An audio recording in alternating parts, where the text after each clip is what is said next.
Hola, bienvenidos. En esta ocasión quiero charlar acerca de un filósofo que se llamó Leo Strauss. El problema que este señor nos plantea parece muy simple, pero tiene derivaciones muy complejas y que son de las que trata toda su obra, ya que según él, este problema atraviesa todo el pensamiento occidental desde su origen hasta su disolución. ¿Cuál es este problema? Lo voy a plantear con un ejemplo. Diré de entrada que no pretendo ni estar a favor ni estar en contra de las ideas de Strauss. Lo único que tengo por objetivo es tratar de exponerlas hasta donde mi comprensión de estas llega. Más allá, pues obviamente no puedo ir más allá de lo que comprendo. Pero entonces, este es el ejemplo. Imaginemos que nosotros queremos vivir de acuerdo a nuestra razón o que tenemos la pretensión de seguir aquel dictum de Kant, sé libre, piensa por ti mismo. Entonces nosotros seguimos nuestra vida de acuerdo a los dictados de la razón y para poder seguir los dictados de la razón hemos de aprender a razonar acerca de las cosas del mundo, a encontrar los principios que nos llevan a una convivencia que nos conduzca a la prosperidad y no a la guerra. Debemos de tener claridad con respecto a cómo correlacionarnos con nuestros semejantes, cómo llegar a la paz y no caer constantemente en las provocaciones de lo que podríamos denominar la sinrazón. Es entonces ese nuestro enemigo, la sinrazón. ¿Y en qué consiste? ¿En qué consiste la sinrazón? Bueno, esta consiste, de acuerdo a el mismísimo Strauss, consiste en más o menos lo siguiente: si tenemos la vida de la razón, también tenemos otra posibilidad de vivir, podemos uncirnos a alguien o a algo. Ese uncimiento significa que nosotros ya no vamos a llevar nuestra vida de acuerdo a nuestro razonamiento, a nuestra forma de pensar, sino que lo vamos a llevar de acuerdo a un Dios o a un líder. En un primer caso, cuando lo llevamos de acuerdo a un Dios, estamos hablando de que tenemos una vida teológicamente determinada. Cuando lo llevamos de acuerdo a un líder, tenemos una vida políticamente determinada. Seguramente hay muchas ventajas en seguir a los líderes. ¿Cuál es la primera de estas? Que no somos responsables de nuestras acciones, sino hasta cierto punto, porque a final de cuentas son otros los que nos dicen cómo hacer las cosas. Pero cuando nosotros somos, en cierto sentido, libres, porque nos hace libres nuestra razón, somos absolutamente responsables de todos nuestros actos. Este es el problema que nos plantea Strauss, el problema teológico-político. La filosofía, por un lado, nos conmina a vivir, pero no diré la filosofía, diré simple y sencillamente un impulso vital que tenemos, que es el impulso a pensar por nosotros mismos. Algunos seres humanos, no sé si todos, yo quisiera creer que todos, pero la verdad lo ignoro, deciden pensar por sí mismos, deciden cómo vivir de acuerdo a lo que ellos creen y asumir completamente la responsabilidad de esa vida. Otros seres humanos en algún momento encontraron la revelación, se les apareció Dios en una caverna o vieron un arbusto quemándose, un arbusto en llamas. Esos señores tuvieron frente a sí a una divinidad que les dijo: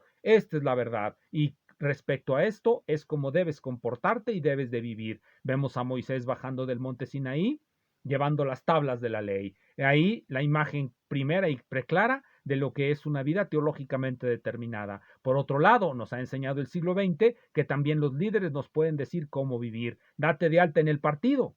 Una vez que te des de alta en el partido decidirá qué hacer. Muchos que se han dado de alta en los partidos han descubierto que allí no vale su razón. ¿Qué es lo que vale? Seguir la línea política del líder. ¿Por qué del líder? Porque el líder de alguna manera tiene una visión más amplia que los simples seguidores, que los simples acólitos. Entonces se sigue al líder porque se cree en su mayor capacidad de discernimiento. Esa es una vida políticamente determinada. Esto es más o menos lo que nos va a plantear Strauss como problema teológico político y es uno de los ejes vertebradores de su obra. Pero hay otro eje fundamental en esa vasta acumulación de material impreso. Es la cuestión de la educación. ¿Quién nos educa?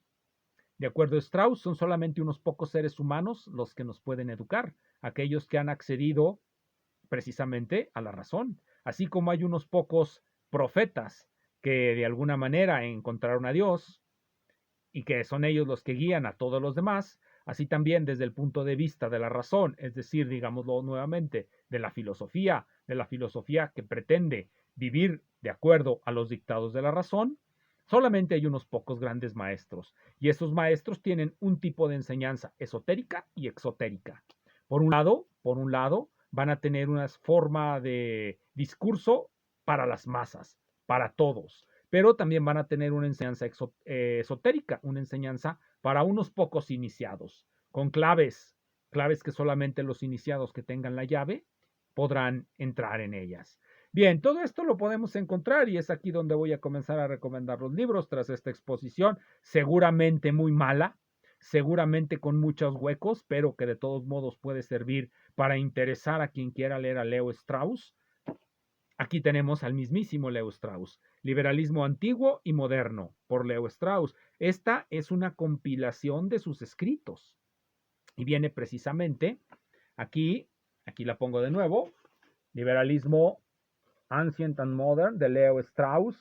Es una compilación de escritos. Este, por cierto, trae un prólogo, un prefacio, vamos a decirlo aquí, un prefacio de, sí, es un prefacio de Alan Bloom, es la introducción, las palabras de ingreso, foreword, por precisamente Alan Bloom. Muchos quizá no recuerden ese nombre, para muchos Alan Bloom es un desconocido, pero no para otros que se ubican en la derecha norteamericana, por decirlo de esa manera.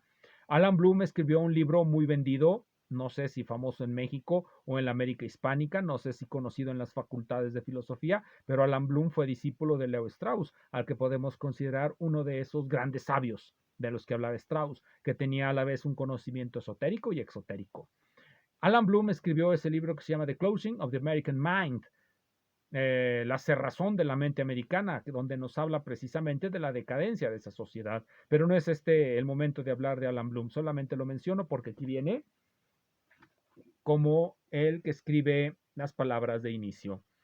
¿Qué es la educación liberal? Es el primer artículo y es ahí donde nos va a decir Leo Strauss acerca de los grandes maestros. ¿Por qué debe haber grandes maestros? Porque de otra manera todos seríamos pupilos de un pupilo, todos seríamos alumnos de un alumno.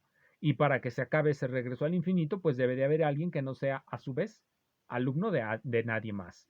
Ese que no es alumno de nadie es quien empezó la cadena del conocimiento y es ese conocimiento ininterrumpido, esa cadena ininterrumpida de enseñanzas esotéricas de las que va a hablar una y otra vez Leo Strauss. No nos dejemos engañar por lo que aparenta ser una prosa un tanto sencilla. Los problemas que tratan no son sencillos y muchísimo menos fáciles.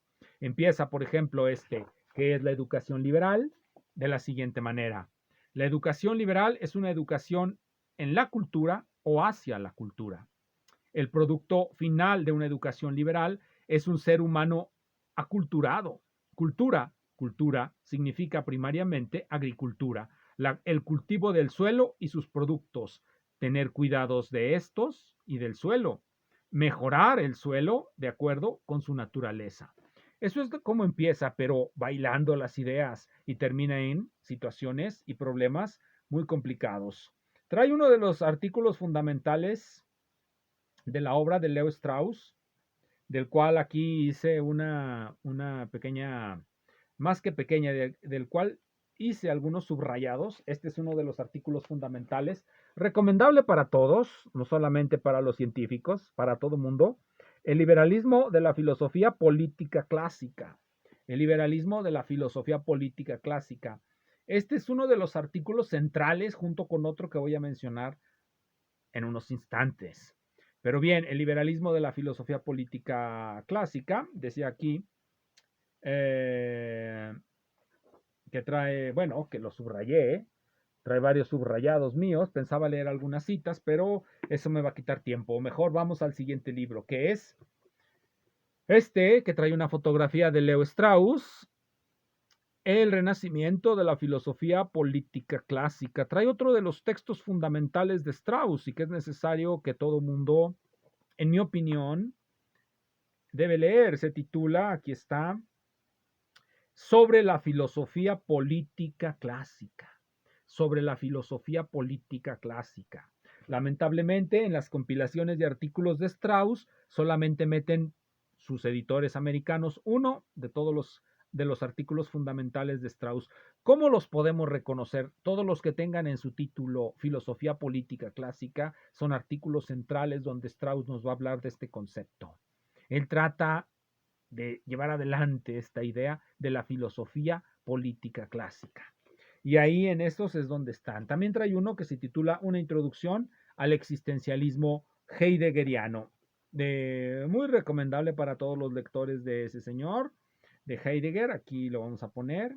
Una introducción, lo voy a poner aquí, una introducción al existencialismo heideggeriano. Dice así el principio, es interesante el principio, por eso lo voy a citar.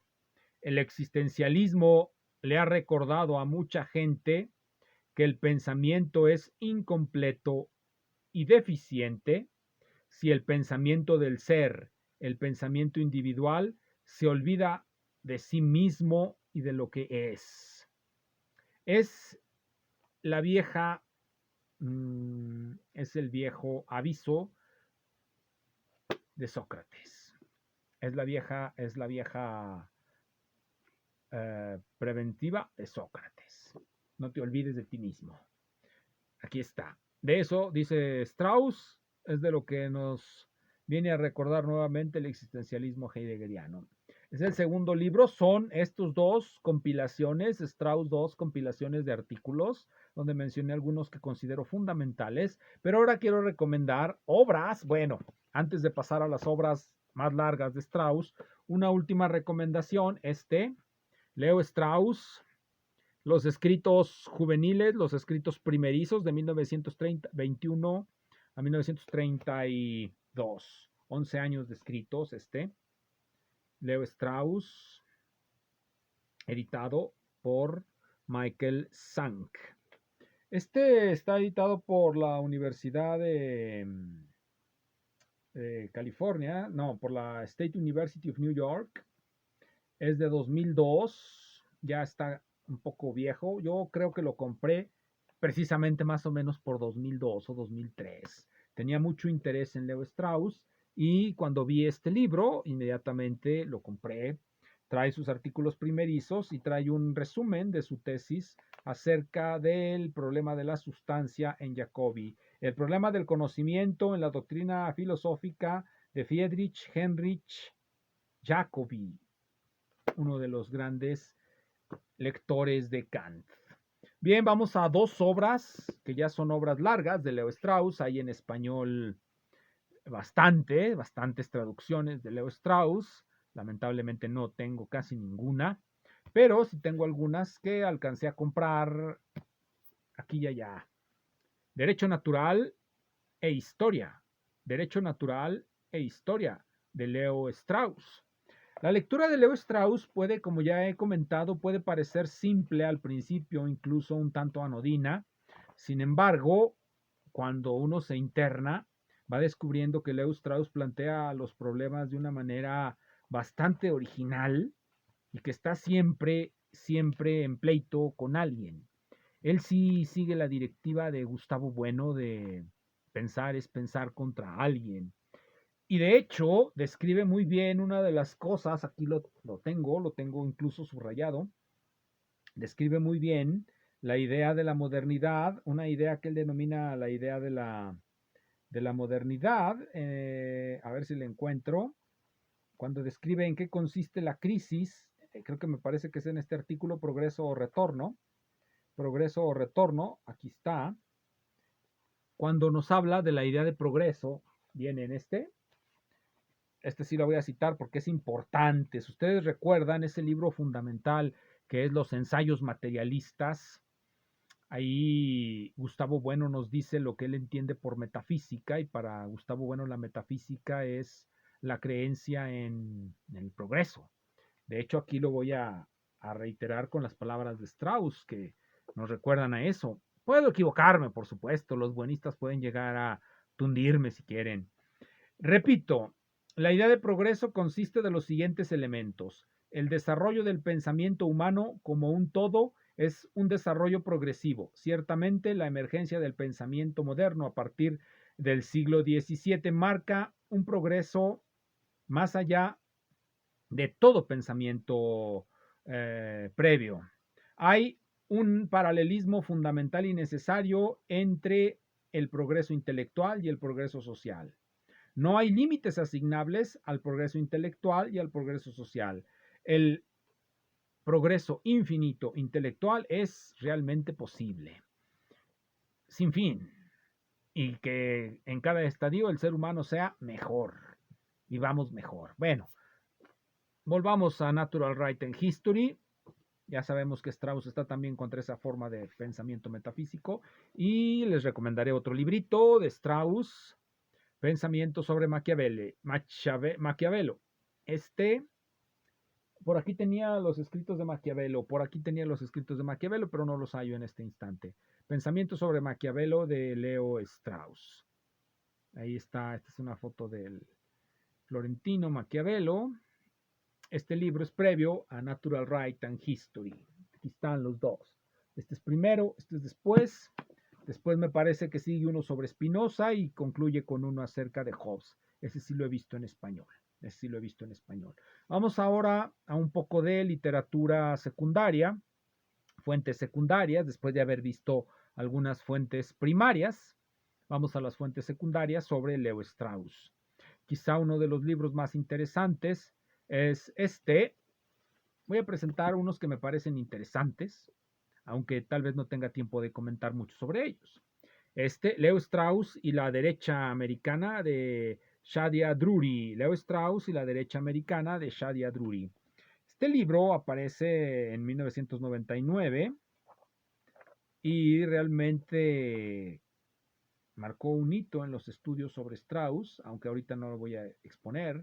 Voy a pasar directamente a otro tema importante de Strauss, que es la relación que tiene o que mantuvo con Carl Schmitt. Ciertamente se sabe que Carl Schmitt le consiguió a Strauss una beca en Estados Unidos y con eso lo libró del nazismo. Con eso libró a Leo Strauss, Carl Schmitt. El viejo nazi Carl Schmitt salva a Strauss del nazismo al enviarlo con una beca, me parece que a Nueva York o a Cambridge en Estados Unidos. Digo, en Inglaterra, Cambridge, Inglaterra, no Cambridge, Massachusetts. Y luego él se fue a Estados Unidos. El libro que les voy a recomendar es La lección de Carl Schmitt. La lección de Carl Schmitt. En el título no aparece Leo Strauss, sin embargo, en el desarrollo que hace Heinrich Mayer, este libro es de un señor que se llama Heinrich Mayer, la lección de Carl Schmitt, este es de la editorial de Chicago, me parece que es de Chicago, sí es de Chicago, y es de 1998, todos son más o menos de esa época, la época en la que los compré, una época en la que yo tenía mucho interés en estos temas, porque leía constantemente a Carl Schmitt y de Carl Schmitt cae uno fácilmente en Leo Strauss. Entonces, en la parte de política es donde más va a hablar de los comentarios que hace Leo Strauss a Carl Schmitt. Eso es lo interesante, los comentarios que hace Leo Strauss a Carl Schmitt. Y esos comentarios vienen en este librito que está en español, Leo Strauss y el mismo autor, Heinrich Mayer, Leo Strauss y el problema teológico político. En el artículo que se titula no, me parece que no es en este, me parece que es en este otro, de una vez se los digo, este otro, Carl Schmitt, Leo Strauss y el concepto de lo político, es en este donde vienen los comentarios de Leo Strauss a Carl Schmitt. Aquí vienen, se titula aquí, comentarios sobre el concepto de lo político por Leo Strauss. Los va a replantear, por supuesto, va a replantear la situación, la va a replantear, esta es la editorial Katz, el editorial Heinrich Mayer, el autor Heinrich Mayer, y son de 2006, estos ya son posteriores, aunque en realidad Mayer saca casi todo a principios del siglo XX, 2006, 2008, también estos dos, muy importantes. Va a replantear la problemática de Carl Schmitt en los términos de su propia discusión del concepto de lo político. Ya para finalizar, nombraré algunos autores de la constelación en la que siempre va a estar presente Leo Strauss. Recordaremos a Ernst Bloch, el famoso autor del Principio de Esperanza. Recordaremos también a Eric Voegelin, Eric Voegelin, La nueva ciencia de la política. Eric Voegelin es otro autor. Y Karl Lowitt, Historia del Mundo y Revelación. Todos estos autores se mueven dentro de esas coordenadas de la discusión de la política, la teología y Leo Strauss. Disfruten sus lecturas y nos vemos en la próxima. Gracias.